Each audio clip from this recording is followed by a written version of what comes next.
اللہ کی پناہ کہ شادیوں پر زیادہ پیسہ خرچ کرنے والوں کے لیے خانہ کعبہ میں جا کر بد دعا کرو۔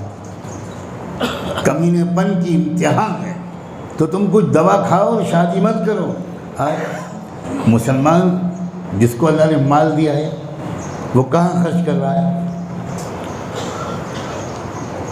شادیوں پر۔ اللہ کی پناہ میں اپنے جذبات پر قابو رکھنا چاہتا ہوں، ورنہ میرا دل چاہتا ہے کہ شادیوں پر زیادہ پیسہ خرچ کرنے والوں کے لیے خانہ کعبہ میں جا کر بد دعا کرو۔ یہ بدترین خبیث ترین اسلام کے دشمن لوگ ہیں جو اپنی شادیوں میں اس طرح کی فضول خرچیاں کر رہے ہیں۔ نپٹے گا اللہ ان سے۔ کون سا اسلام ہے یہ؟ بلکہ کون سی انسانیت ہے یہ؟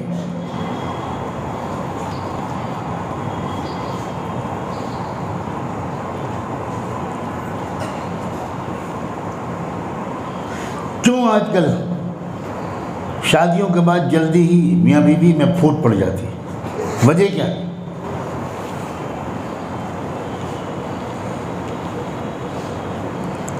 آپ شہنائی بجاتی ہوئی بارات لے کر جاتے ہیں،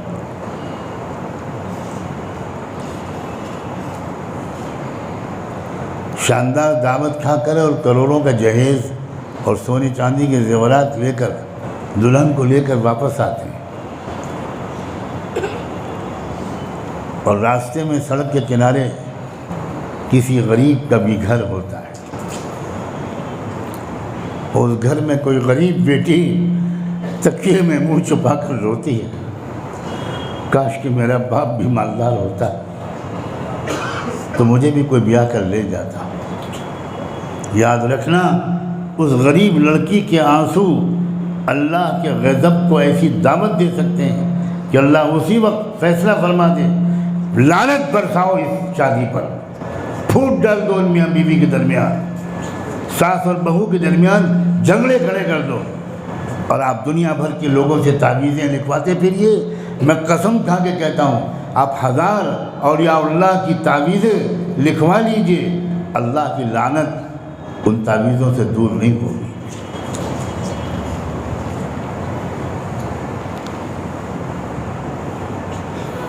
ہمارے نوجوان جیلوں میں ہیں، ان کے مقدمات کی پیروی نہیں ہو پا رہی ہے۔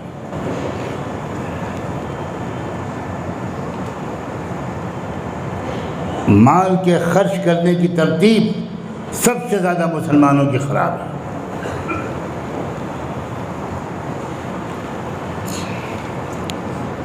اور دیندار مسلمانوں کی خراب ہے۔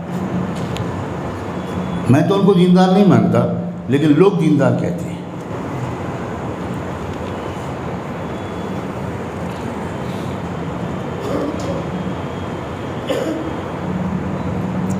اسرائیل کیوں طاقتور ہے؟ ہمارے لوگ قسم کھا رکھی ہے کہ پڑھیں گے نہیں، بنے انٹلیکچول لیکن مطالعہ نہیں کریں گے۔ ہم نے اللہ کے قانون کا مذاق اڑا رہے ہیں ہم سال ہر سال۔ ہم مال خرچ کرتے ہیں عیاشیوں میں، شادیوں میں، دکھاوے میں۔ ایک شادی کارڈ، ایک دعوت نامہ 500 روپے میں چھپتا ہے۔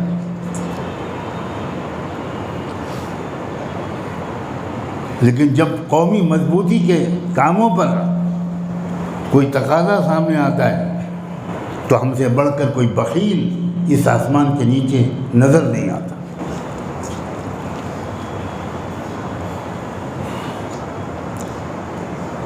اپنے مال کے خرچ کرنے کی ترتیب جب تک مسلمان ٹھیک نہیں کریں گے، ان کے حالات بد سے بدتر ہی ہوتے جائیں گے،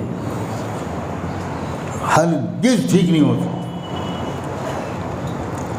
اگر نوجوان اس جلسے میں بیٹھے ہیں، اس مجمع میں نوجوانوں سے کہتا ہوں کہ تم اصرار کرنا اپنے والدین سے کہ جہاں آپ میرا رشتہ کیجیے گا، یہ بات صاف کہہ دیجیے گا کہ میں لڑکی والوں کے یہاں سے کوئی جہیز قبول نہیں کروں گا۔ کمینے پن کی امتحان ہے۔ میرے پاس الفاظ نہیں ہیں کہ مسجد کا احترام رکھتے ہوئے میں جہیز کے مطالبے پر کیا تبصرہ کروں۔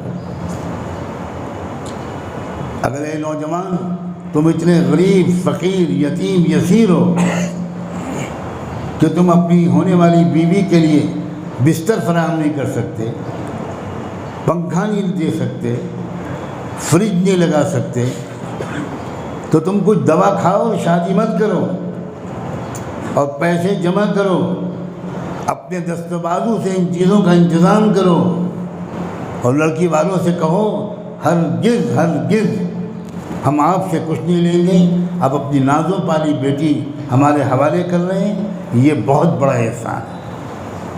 یہ ہے مسلمان۔ آپ نے کرتا پاجامہ پہن لیا، آپ نے چھوٹی سی داڑھی رکھ لی، آپ نے ٹوپی لگا لی، ہو گئے مسلمان۔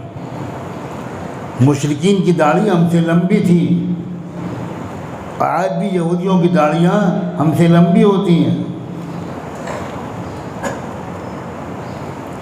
اصل یہ ہے کہ اللہ کے دیے ہوئے مال کا صحیح استعمال،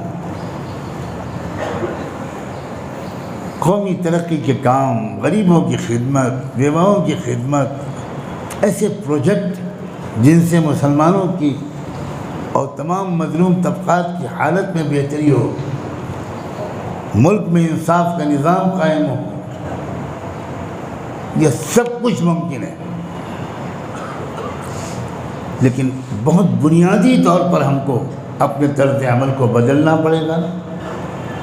کسی اجتماعی گفتگو میں اس سے زیادہ نہیں میں کہہ سکتا۔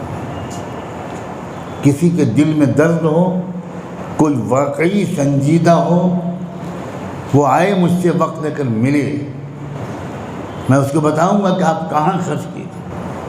تفصیلات انفرادی گفتگو میں بتائی جا سکتی ہے، اجتماعی گفتگو میں صرف ترغیب دی جا سکتی ہے، اصولی بات کہی جا سکتی ہے۔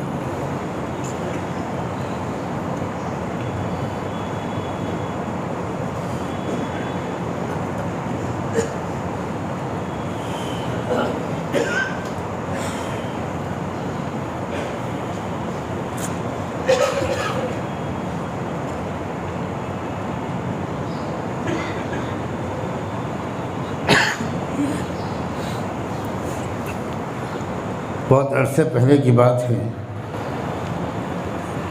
کہ